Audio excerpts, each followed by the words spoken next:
Copping drop toss, whole block is stunting. Low credit, don't sweat it, boy, we drop the funding.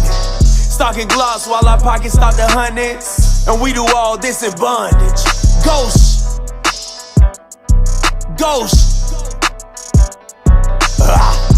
Cold-hearted. Yeah, the cracker got a cap, but we gon' do the do. 100 band foreign car, we ain't rooted poo. Y'all young, we keep a case, dog, Scooby-Doo. See a coon, slap a coon, I went 2 for 3. There is neither bond nor free. There is neither male nor female, for ye are all one in Christ Jesus. And most people, when they read this, they look at it at this as a race scripture. They're saying, see, it don't matter if you are Israelite or Greek. Well, what about all the rest of the races? And then even when you look at Jew would have just been southern kingdom. The northern kingdom would not have applied. It wouldn't have been applied to the northern kingdom.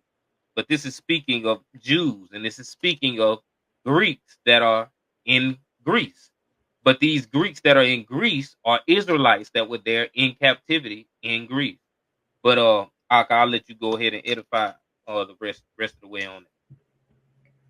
Con, absolutely. And yeah, just like how the brother spoke to, not all 12 tribes are identified as of Judah, because Judah's short for Judah.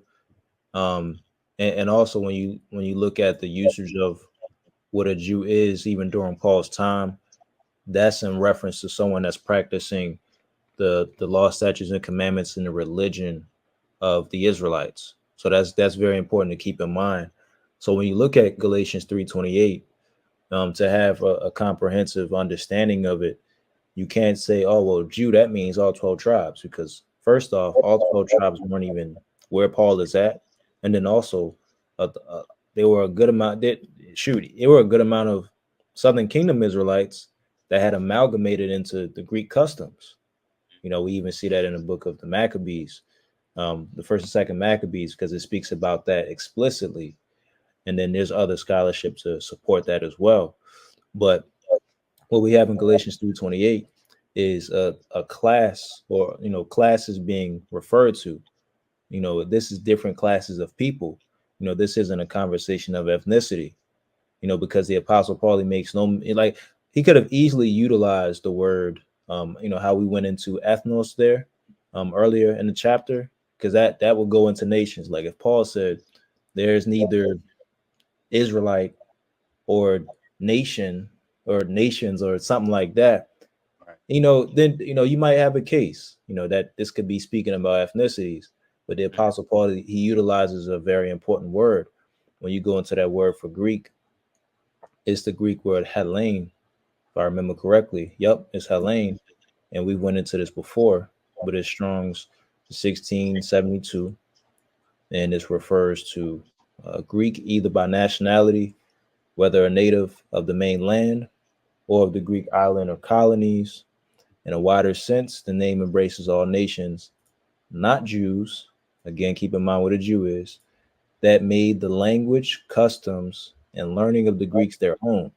The primary reference, keep in mind, the primary reference is to a difference of religion and worship. So, you know, there were plenty of people that Paul wrote to that were called in the the Greco-Roman culture. You know, they would have been running around in togas and stuff like that. They would have came from that ideology, thinking like Greeks, subscribing to, you know, all types of Greek philosophies and ideologies. But they came to believe in Christ. They came to believe, you know, that they have to keep the law and things like that. You know, so that's, you know, representative of the Greeks. And then you have the Jews, you know, like a brother like Timothy, you know, who his mother, she grew up as a Jew and things like that. He knew who he was. You know, he, like, again, what Paul is teaching is that there's really no difference between all of you. You know, you guys are equal. You're one in Mashiach Yahushua. And we even see an example of that because it mentions neither bond nor free. Now, I'm gonna go into a quick example, then I'll pass it back to you. Let's go to the book of Philemon, chapter 1, because we see Paul. This is a live example of neither bond nor free. So I'm going to start at verse 10.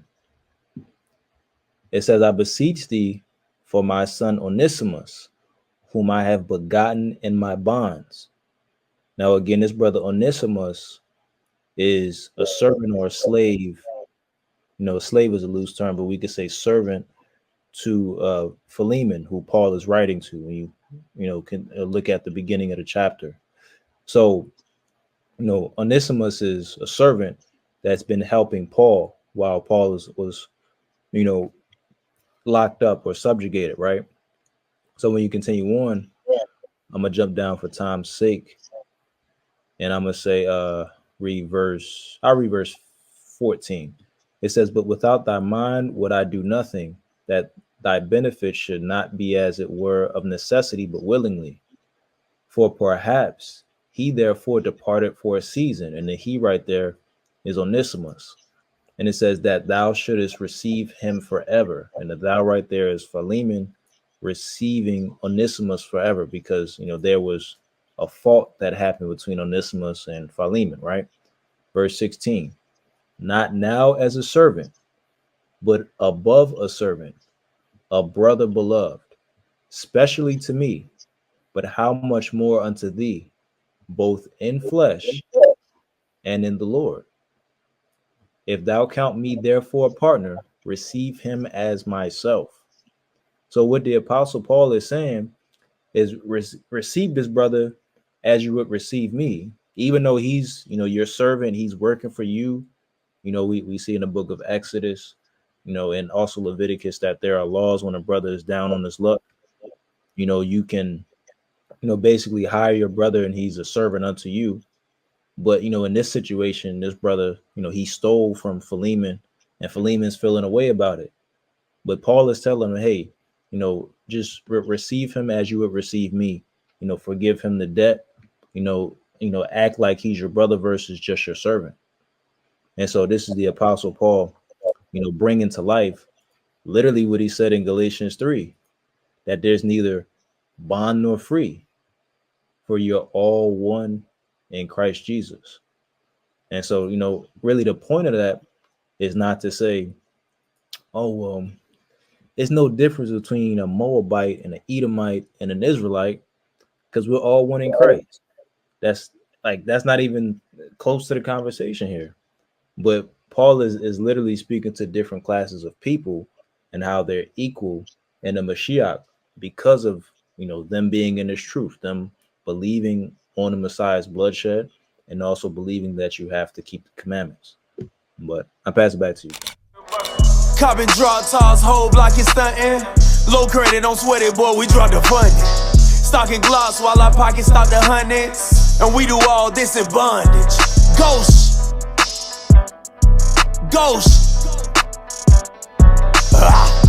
Cold-hearted. Yeah, the cracker got a cap, but we gon' do the do. 100 band foreign car, we ain't rooted poo. Of y'all young, we keep a case, dog, Scooby-Doo. See a coon, slap a coon, I went 2 for 2.